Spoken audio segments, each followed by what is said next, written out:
Hey you, welcome back. I'm Nat from Nat's Numbers, also known as the Numerology Chick over on Instagram. So in this week's video, we are going to be talking about friendship, and in particular, how to use your numerology chart to attract incredible friendship.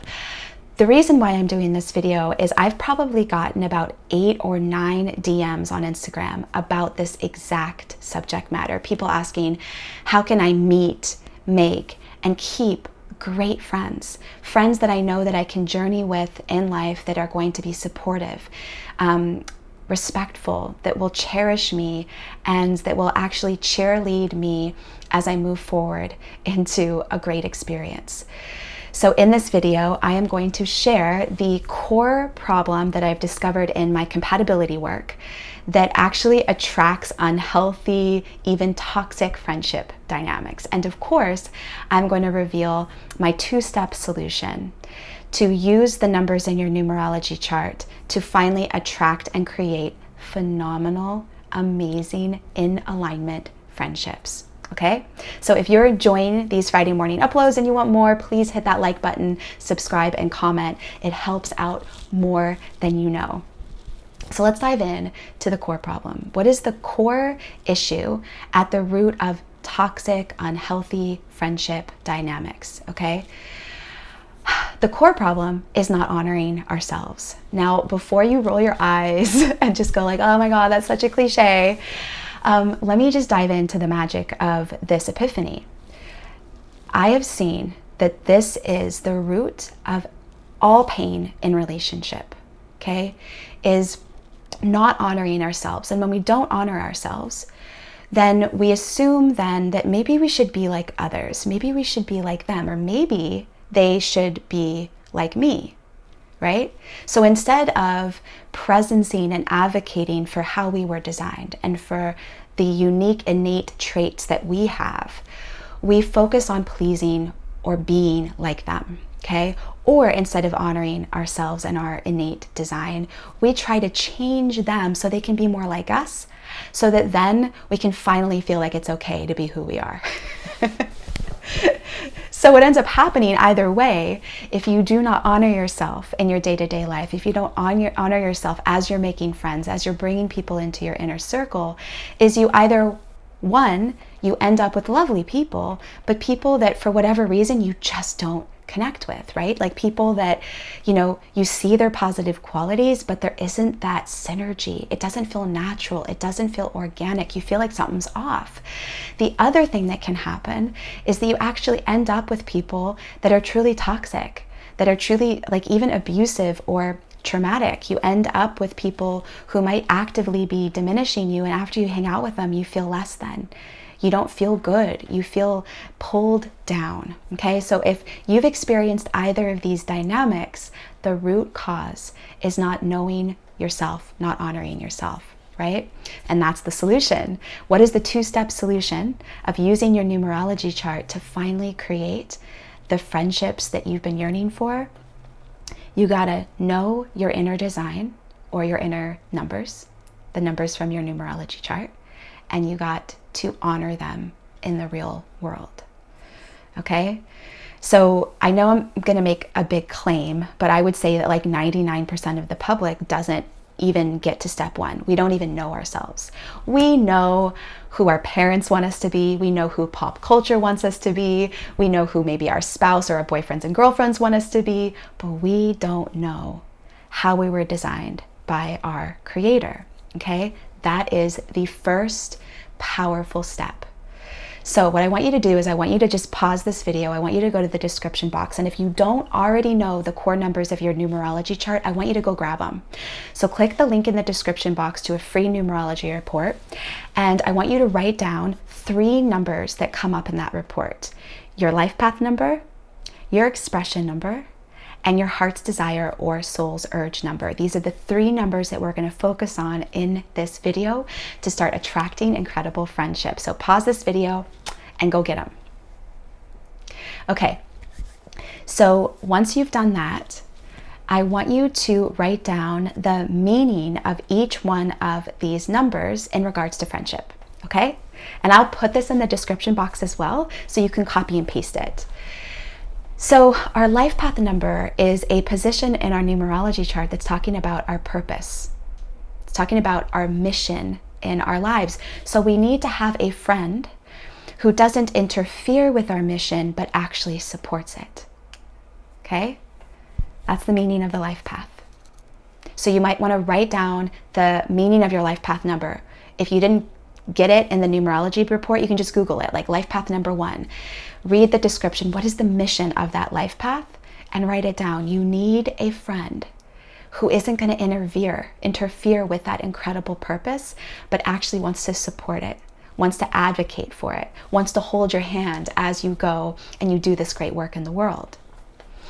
Okay, now for the expression number.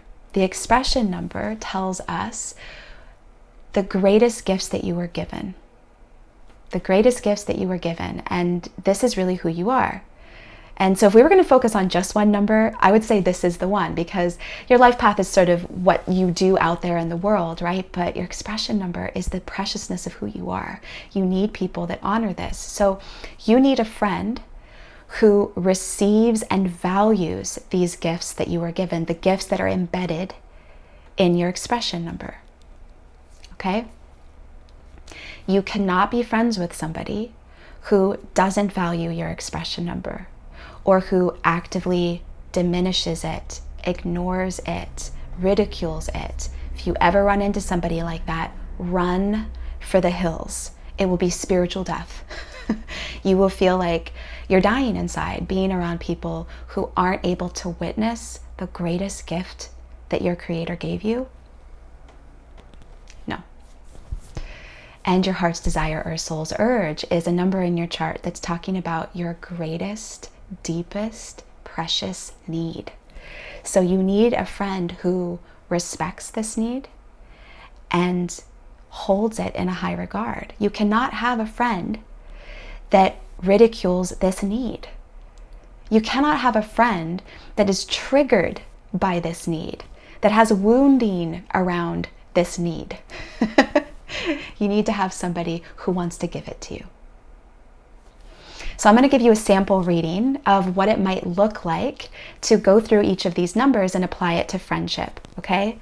And the goal here is for you to actually write down what it is that you need according to each of these numbers in friendship. So I'm going to use my daughter's chart because we talk about friendship a lot. So Cami is a 5 life path. So remember, the life path is talking about our purpose. You need to have a friend who doesn't interfere with your purpose. Her purpose as a 5 is being the adventurer or the freedom seeker, right? So she needs somebody who wants to support her in going on adventures, in being spontaneous, in taking risks, in trying new things, in meeting new people, traveling. She needs somebody that maybe even wants to support her in starting her own business or pursuing an unconventional hobby or unconventional career, okay? She cannot have a friend who is triggered or has a preference against adventurousness, spontaneity, you know? She needs to have somebody that wants to hold her hand and go on adventures with her. All right, the 3 expression number. The expression number is talking about who we are, the greatest gifts that we have to give others, the greatest gifts that the divine gave us when we were born. So the 3 expression numbers, these are people that need a friend who can receive their creativity, their joy, their playfulness. Cami needs a friend who laughs at her jokes, who is silly, who is imaginative, kind of like an eternal child with her, somebody that can play, somebody that can have fun. She needs a friend also who will let her shine, who will let her be on stage. If you have a friend as a 3 expression number and they are triggered by you being in the spotlight, they can be an acquaintance, but they are not meant to be in your inner circle. Okay? You need other people cheering you on the sidelines when you go in the spotlight. Okay? The 7 heart's desire that Cami has. The heart's desire is our deepest, most precious need. And the 7 tells us that she needs a friend who can honor her need for depth. Seven Hearts Desire or Seven Souls Urge people need friends who can have deep conversations about the nature and meaning and philosophy of life itself, right? People that can really, really dive deep and go down the rabbit hole.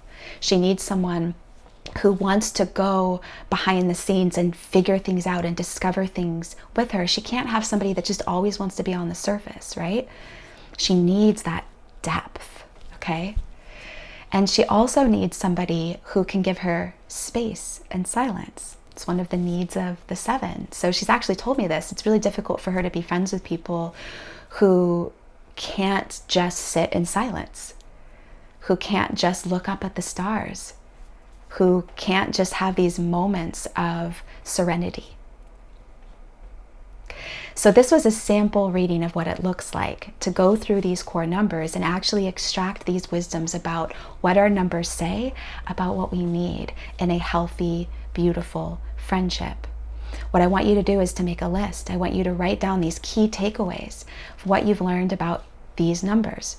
Google your expression number, Google your life path number, do some self-study and pull out the main descriptions of each of these positions, and you will be absolutely amazed at how accurate this is in describing why friendships haven't worked in the past, and how then to make sure that you are knowing yourself enough to opt into friendships that truly honor these fundamental aspects of your nature. So I have to tell you a quick story before we move on to step 2. I went through in my early 20s this long bout of being completely alone and isolated and friendless, and I really thought that there was something wrong with me. I was a young mom, and women my age didn't have kids, so they were partying and doing drugs, and that wasn't my vibe at the time. And women that did have kids were just in a completely different space in their lives. So I remember I sat down and I wrote down a list of what my dream friendship would look like, what my dream friend would look like. And looking back, it was directly pulling things out of my chart. One of the things I wrote down is I wanted her to be a business owner and an entrepreneur. That's my 8 life path. You know, my mission of wanting to run my own business and be the CEO and to really be business minded. I wrote down I wanted her to be kind. I wanted her to be so gentle and loving and sensitive and kind. That's my 2 hearts desire. You know, 2s cannot have people in their inner circle that are abrasive. They're like in your face. Like those people are fun, but those are not people that we feel safe and cherished with. I also wrote down that she would share my interests because I'm a 9 expression number. And when we have a passion, when we have something that we're interested in, we get obsessed, and it helps to have somebody that is riding that wave with us. And so at the time I was a nutritionist. And so I wrote down that I wanted her to be into fitness and into nutrition. It wasn't like 3 or 4 days later, I can't remember, but it was just days later, that this beautiful woman walks into my place of work, comes straight up to the desk, and we get to talking. Oh my God, she was so gorgeous. And she says, hey, by the way, I run my own business. I am an entrepreneur. I'm a fitness instructor. I'm a nutritionist. And she had the most kind, gentle, loving mama energy. And still to this day, 15 years later, she's my best friend. It was a miracle. So writing this down and getting clear on who you are and knowing yourself and knowing what you need is a freaking game changer. You can still run into people and admire their qualities, but if they are not able to basically honor these 3 numbers in your chart, you know that you're going to have to do a pass. Okay, so step 2 then is a very important one. Step 1 is knowing yourself, knowing these numbers, writing these things down about yourself and what you need. Step 2 is honoring yourself. And what that means is advocating for your needs in real time. So the general public doesn't know themselves, but the few people that do know themselves, that do have a self-awareness about how they were designed and how they were born, very few of those people actually advocate for who they are. So you run into people and you might get that little feeling of, whoa, they actually just stepped over a boundary. They just disrespected an inherent value that I have. Should I say something? No, they're really cool. They're really fun. I'll just keep on moving forward with this. No, no, no. You must honor yourself. You know, your creator, I call it the 0 point field, can only help you manifest if you are willing to take action on those moments. If you're willing to take action on those feelings, okay? So honoring yourself is actually getting clear on what it would look like if you actually took these needs and honored them in conversations with people. What it would look like to have a friend that is actively honoring who you are in conversations, in trips that you guys go on, in outings that you are experiencing together, to really get clear on what it looks like to actively honor these aspects of who you are. I sent a so I can't believe that Gina didn't run for the hills when she met me, because I remember I sent her an email in like the first month of our friendship, and I sent her like a contract. Like, it wasn't a literal contract, but I said, listen, girl, I really want a friendship, a life-changing friendship. I want a friendship with somebody where we can hold each other's hands and go to big and great places, and where we can feel safe and cherished with each other. I don't want a friendship of jealousy or competition. So I wrote down the key things that I wanted in our friendship. I said, I want us to always be honest with each other, to be so honest about what it is that we need. If anything comes up that feels wonky, you know, if you ever feel like I said something or did something that didn't feel good to your heart, I want you to tell me, and vice versa. I want us to always be kind and gentle and loving with each other. And I want us to cheerlead each other's success in love, in career, in health, in well-being. I said all of these things, and I think that it really had a massive impact on our friendship, because we were able to move into this friendship with intention. It was like a sacred space that we created together, so that any time maybe something happened that was wonky for either of us, we knew, whoop, time to actually honor this need by voicing it, by educating myself and my loved ones on what it looks like to honor my 8 life path, my 2 heart's desire, my 9 expression number. So step 2 is a more sort of abstract one, right? And that's why I have my coaching practice, because it's one thing to know your numbers. It's another to get the VIP support that you need to honor those numbers in real time, in your marriage, in your partnerships, in your business, and in friendship. So check out the link in my description box to work with me one-on-one. I have single sessions, but basically the big transformation happens in my long-term program, Activate Your Confidence Code, where we go over every single number in your core chart, and you get magical homework assignments to honor this fundamental aspect of your nature in your relationships, in your work, and in your life. Let me know below what you guys loved about this video, and if you had any aha moments, and also let me know if you have suggestions for future videos. I'll see you guys next week. Bye.